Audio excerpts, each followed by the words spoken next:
Hey guys, wow, we are back from a wonderful Northern Europe cruise on the amazing P&O Iona. Wasn't it a fantastic cruise, Justin? I still think I'm getting the silent treatment. I think he's upset I won't have a cruise without him. Now, as Justin wasn't there for all the cruise, here's a quick recap of what we got up to. Roll VT!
So the cruise monkeys told me to come to the glass house and have a glass of wine.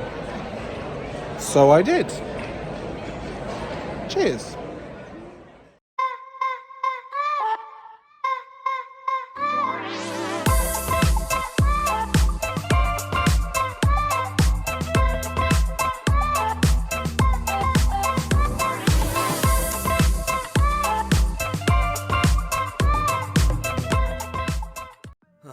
Well, won't be needing you anymore. I'm back. So that looked like a fun cruise, and this is going to be a bit different, this kind of review, because I wasn't on the ship. I can't really say anything. I suppose I'm just going to get all the answers from you. So yeah, just sit there and nod politely. Yeah, our first cruise, if you remember, was actually on P&O, on the wonderful P&O Britannia. Yeah. So I think you can certainly add some thoughts because you have cruised P&O. I have. So we can. Yeah. Now I would say us Brits, we do love to queue. However, P&O have taken that really as a mantra. And I will have to cover that a little bit later. The Embarkation. So, certainly on this time, it was nice to not have to do all the testing and things. Although it was a little bit weird. I kept thinking, I've forgotten something. Because literally all I needed was our printed boarding passes and our passports. It was really weird. It was like the first time I've not had to have extra tests or extra documentation. But last time we did go on Britannia, so this is back in 2019, there was a system fault and we were literally running up the gangplank as they were pulling it up. So was there any issues with the boarding or the boarding times this time? So there weren't computer issues this time. However, it was incredibly busy. And something about a brewery does come to mind sometimes slightly. But I have to say, they were all lovely staff on the port, on Embarkation, on the port. And just loved to share their stories, which was possibly why the queues were so long. They were all sharing their stories about how they'd cruised in the 1930s from the original dock. And it was fantastic. But yeah, it was just kind of leading to, I was kind of like, yeah, we do just kind of want to get on the ship, please. So, the ship. Yeah. Never heard it make that noise. It is very, very, very beautiful, actually. Yeah. I have to say. It's beautifully decorated. It is, for me, I would say, a little bit generic, and I do like a little bit more personality in the design, but it's certainly, it's beautifully decorated. You can't really fault it in that sense. But I would say the lifts, they're pretty small lifts. Yeah. It's not underlifted, if that's a word, lifted. Underlifted? Underlifted.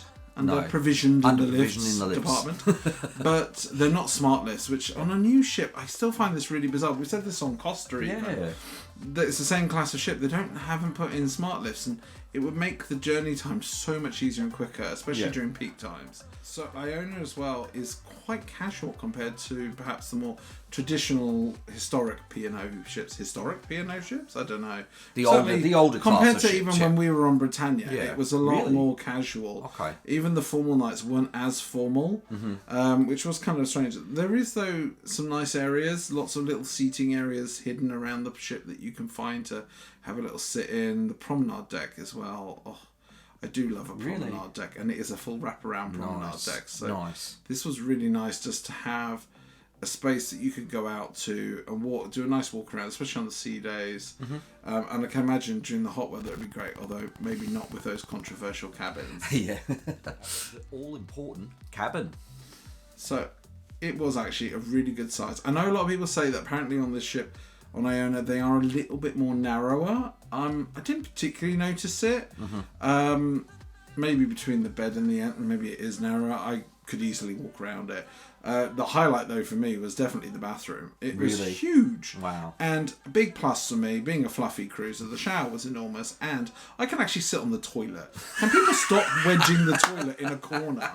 Yeah, I mean, it's weird. On some designs, it's sort of like wedged in a corner, and I'm sorry to talk about this, but Bit you TMI. really don't want to do that. You just want to sit on the toilet and do your business and go. Go, yeah.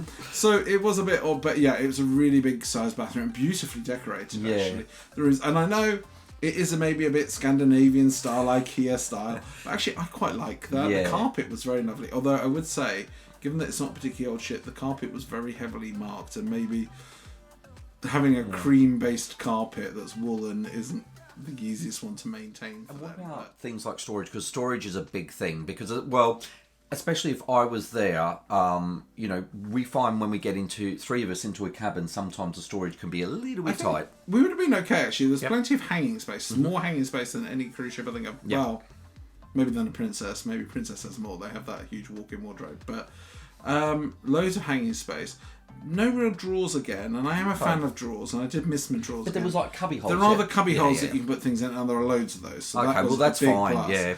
But no, plenty of space.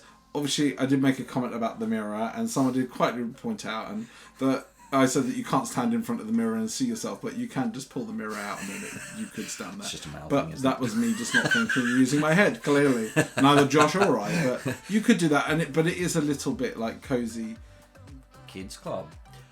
So we all know Josh just dies to go to Kids Club. To try and get him out of Kids Club, That's all you hear all day long. It's a fight. Kids club. So let me ask you what you thought. I mean, so I suppose to start off with, it's huge. It's an enormous space. It's very segregated age group wise, which actually, from an adult initially on the outset, I was like, that's a bit of a pain. Like, I do like some of the other ships that we've cruised on, like MSC, etc., where they can combine the kids clubs more easily. Yeah. Which means that if you have got kids that split across the age groups, there's a bit more flexibility for them still to be together if they're nervous or a bit uncertain. No, that's understandable. They're very segregated, as in across corridors from each other, so there's no way that I could see to join them really easily. Yeah. And there was I did hear some people asking if they could combine the kids in, the different age groups, and it was flat refused. So it was a little bit inflexible, I would say. The spaces seemed good, though, as a whole. Although I have to say, this is the first kids club ever that Josh has actually refused to go into. Really? Yeah. So he went in for the first day. He went in for the first 2-hour session, and I have to say, disorganised is the only way you can put it. It took us 45 minutes out of a 2-hour session to get him checked in on the first day, having already checked him in and registered him before we went on the ship. The queues were enormous. Apparently, according to the crew member, and this did make me chuckle, P&O, don't you know, are the biggest cruise line for kids. Really? I would have to contest that a lot. I had to apologise to her because I did slightly burst out laughing and go, have you heard of Royal Caribbean or MSC Costa, Carnival, Costa, any of those ones that have huge amounts of kids on board? So I get it. It was popular. It's half term. I can understand, but I've never had to wait 45 minutes to get my child in.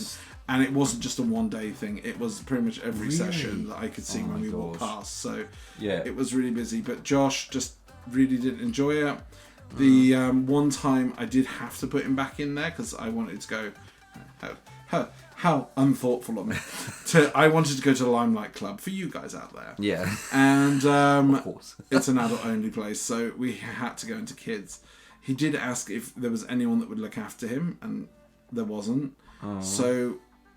but when I went back after it, and bearing in mind I was still 45 minutes before the kids club session was going to end, Josh was waiting by the door and couldn't wait to get out, which it speaks volumes in my world. He so loves all the different kids clubs he's ever been to. You can't get him out of them, so that's really sad to know that he was. And I mean, I know we've heard from Josh a little bit on the side. He just really didn't enjoy it. He said the staff were not nice to him.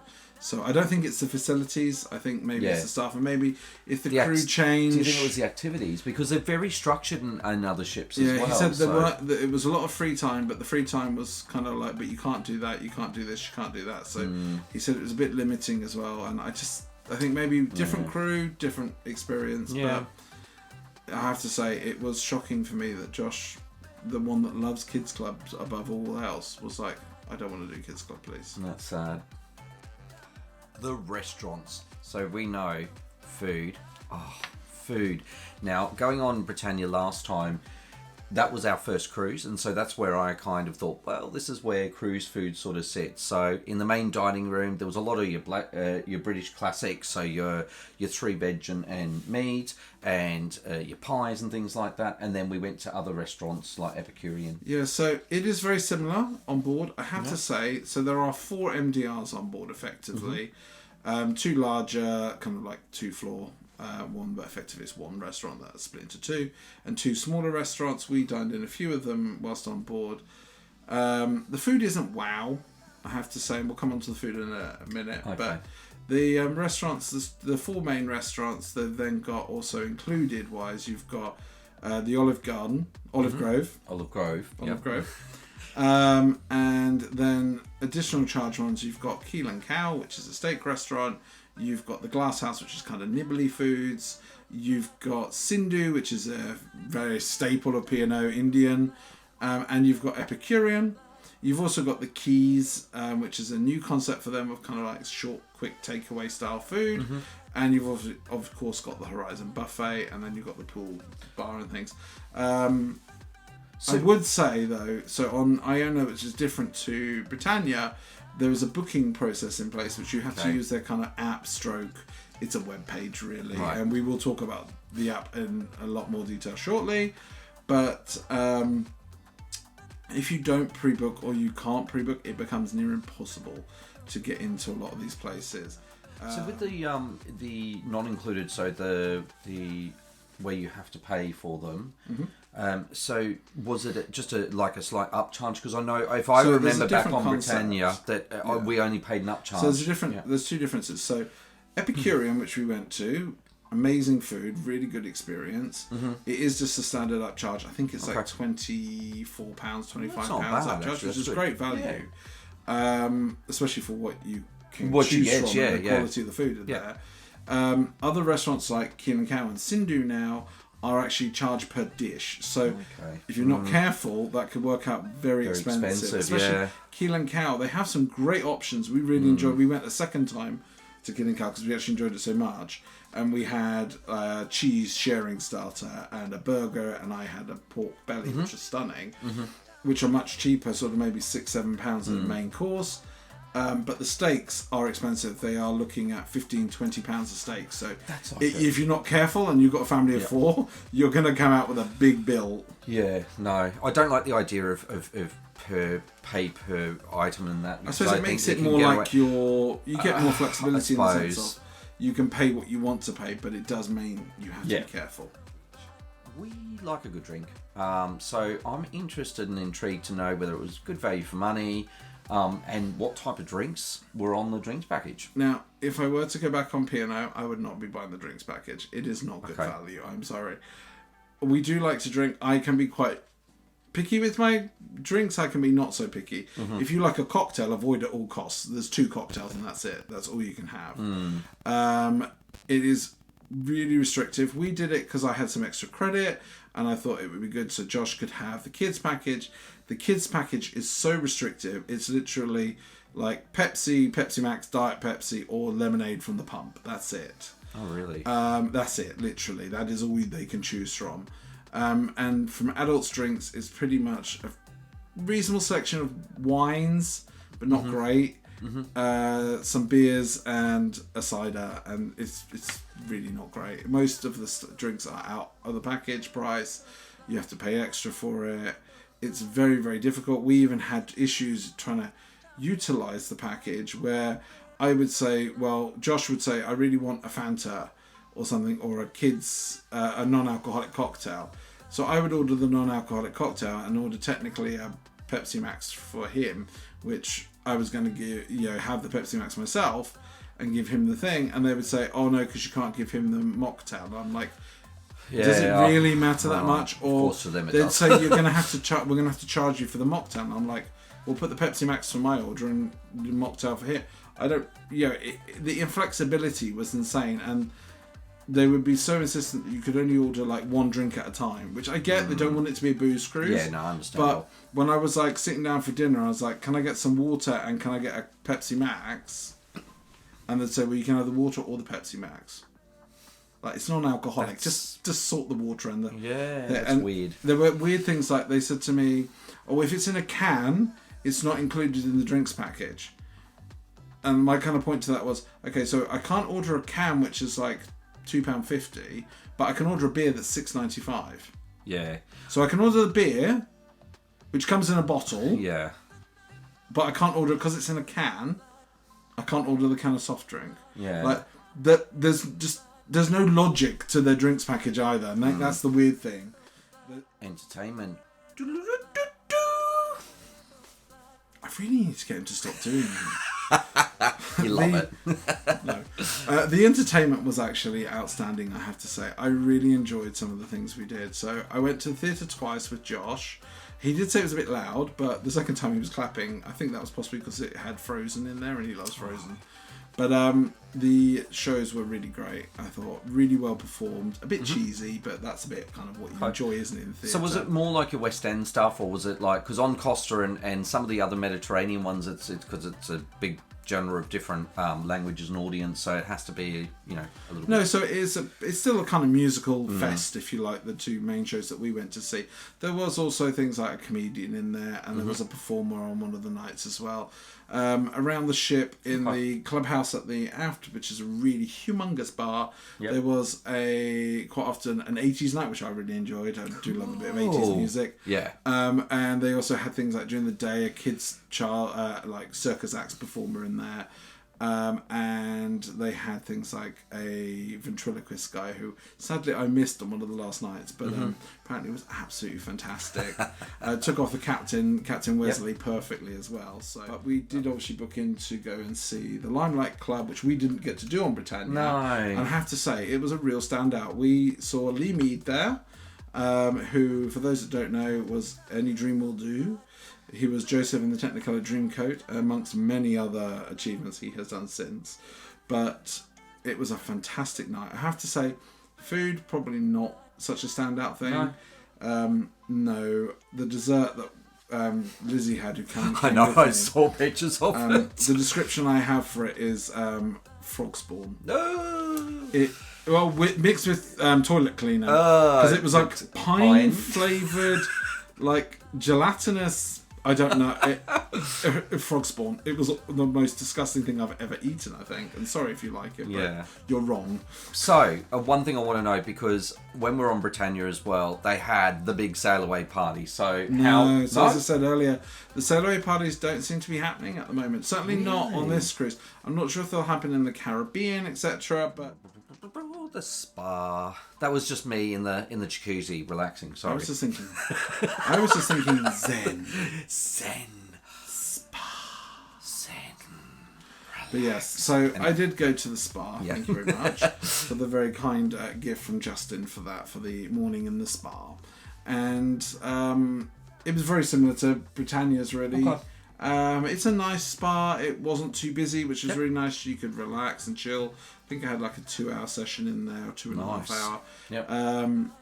One of the steam rooms, as always, smelled like feet. What is it with the? Is it supposed to be nice? Is it supposed to? One of the steam rooms was lovely. It smelled like menthol, and the other one smelled like feet.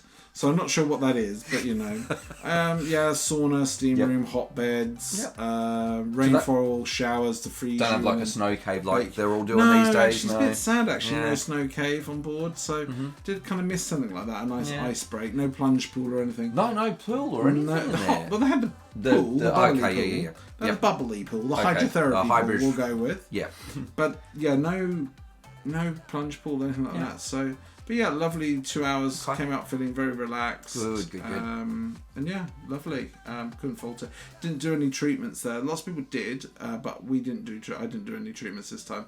They're quite expensive, I find, on cruise ships. So I'm not a big fan of paying over the odds for I can understand. massage. Although lovely as it is and good they are. Yeah. So, the app and the all-important internet. I suppose the first thing to say is that technically there isn't an app. You can save the web page, My Holiday as they call it, as a favourite on your homepage on your phone, which does kind of work as an app then.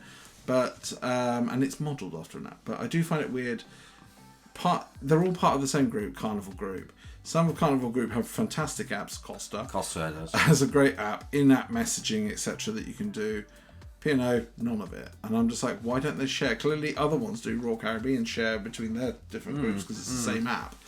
But P&O don't. One of the real bugbears of that was when we did have the 2C days, unless you paid for the internet, and we'll come on to the internet in a minute, you couldn't message anyone. So there was no in-app messaging on the thing, which is now kind of a staple on a lot of cruise lines, that you can still in-app across the ship. Yeah, because there was a lot of... say, like, so we couldn't say, hey, where are you? Do you want to go for coffee?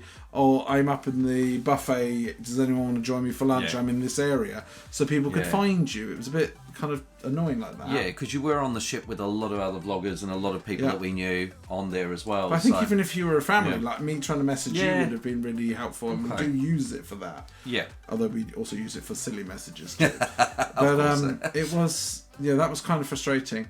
The internet in itself, for at least 2 days, including one of those sea days, it just didn't work. One night we actually had, and I think it was one of the nights in Rotterdam, the app as well, all the bookings went into meltdown. Oh, gosh. And we did get an announcement about it from the ship. I was surprised that the captain didn't apologise for it. Right. I know maybe it's not technically his thing, but I don't know, on other lines when we've had issues like that, the captain would apologise, and I was surprised at that. He didn't even make mention of it.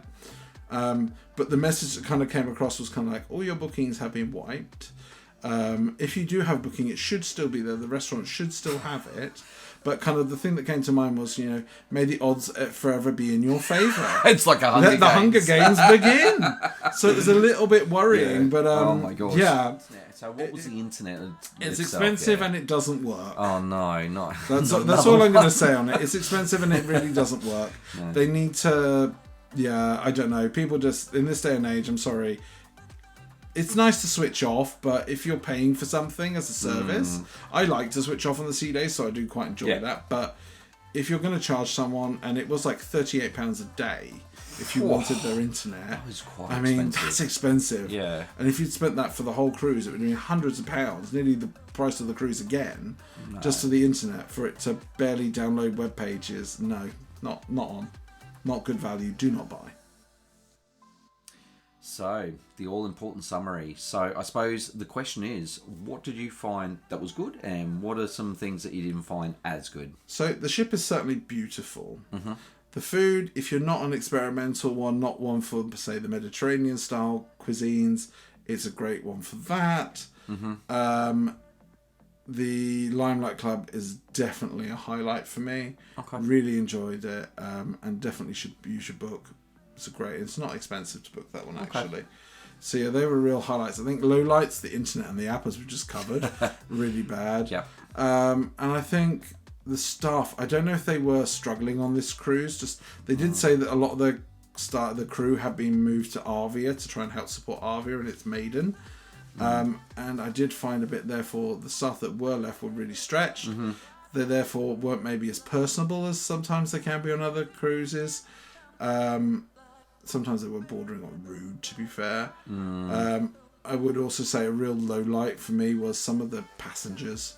We had some really rude passengers. As I alluded to earlier, we had the lady that was really rude to me. We also had apparently some fights on board, which I've never been on a cruise ship and had literal fights with furniture thrown. This was quite shocking, having to have the police board the ship and things. So that was quite surprising for me.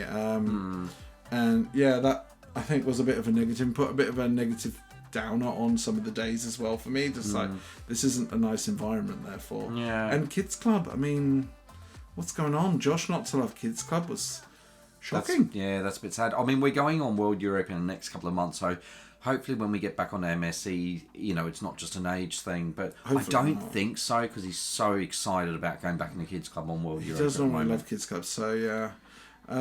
I have to say, I suppose you want to ask the all-important question. So the all-important question, would you cruise P&O, and should we go on a P&O cruise in the future? I think if the price is right, I mean, this was so cheap, this cruise. It was impossible to turn down. Dirt cheap. And maybe that's partly some of the reason that you get some of the issues. Yeah, that's true. But I think definitely I would not rule them out as a cruise line. I don't think it's our first cruise line, and that's fine. Not every cruise line is for everyone, but there is a cruise line for everyone. That's true. So that's fine. We can find our other cruise line, and you've got to experiment and see them. I think you should. Absolutely. I think should you definitely need to try it and see what you think of it as well. Absolutely. I do really want to try some of the older ships that are adult only, so like Aurora. I'm really keen for us two, obviously not Josh, to go on Aurora and try that. It looks like such a beautiful ship, much smaller, much more intimate, which I really enjoy as well. We quite like that intimate cruise, so I am looking forward to trying that, I think. So yeah, it was a bit of an odd experience, not having to live through everything through Instagram. So I know for all of you out there what it's like watching our videos and seeing our cruise and that not actually being physically there. So it's good that you did have a good time. There was friends of ours on board as well. There's going to be a vlog series coming out. There's going to be a short vlog series coming out. And then we have so much coming up this year. Please, if you haven't, make sure that you like and subscribe. Yep. Because we have some amazing firsts this year. Yeah. Including new cruise lines to try still. So many new cruise lines to try. Just set up our website as well, which is cruiseboys.com. And so we have a check it very special announcement coming in soon. Well, depends if we get to 3,000 subscribers. Help us get there. We're so nearly there. So if we can get over the 3,000 subscribers, there's a really cool, hopefully you'll think cool, big announcement with lots of extras that we're going to be throwing in to the mix as well. So stay tuned for more. Yeah, I'm going to shave my beard off. No, I'm not. That's charity. Never coming for charity. off. Great. So thank you very much for watching us, and we'll see you soon. So for now, bye guys. Thanks for watching. Make sure you subscribe, ring the bell for notifications, like, comment and share.